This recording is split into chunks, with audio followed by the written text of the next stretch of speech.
Welcome back to SBR Forum videos. The NBA Board of Governors could be set on voting on a change to the playoff seeding format in the NBA, which could eliminate division winners a guaranteed home court advantage in the first round of the playoffs. If this does indeed happen, it could shake up the NBA future odds just a little bit, and it could give some advantages to a couple of bigger teams here in the 2015-2016 season. But of course, last year, this would have really affected the Portland Trailblazers, a team that would have gone from the 4th seed to the 6th seed.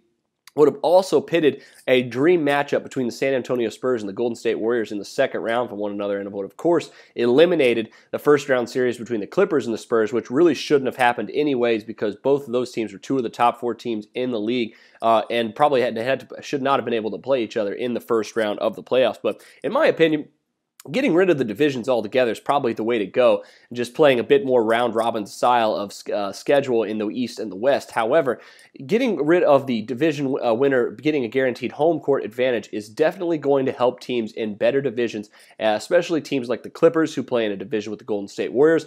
Definitely a team like the San Antonio Spurs, who play in probably the NBA's toughest division in the Southwest Division, and a team with in a league with all the other Texas teams, the Memphis Grizzlies, and the New Orleans Pelicans, as well potentially as a team like the Cleveland Cavaliers, who probably play in definitely the East toughest division in the Central, probably the NBA's second toughest division as well, behind the Southwest, with the Bucks, the Bulls, and the Pacers, and the Detroit Pistons. So it's going to help the teams that play in the tougher divisions, because even if the Cavs do not win the division, maybe they lose out to the Bulls or vice versa, that team isn't going to fall outside of having home court advantage. So definitely a big advantage to the bigger teams in the better divisions. It does hurt the teams in the worst divisions, like the Northwest Division, for instance, or in the Atlantic Division in the Eastern Conference. But I think this definitely adds to the competitive balance, and it does help those teams' future odds that I mentioned here. So if you're high on any of those teams that are in the good divisions, you're definitely rooting for this rule to pass here later this season, because you'll be looking at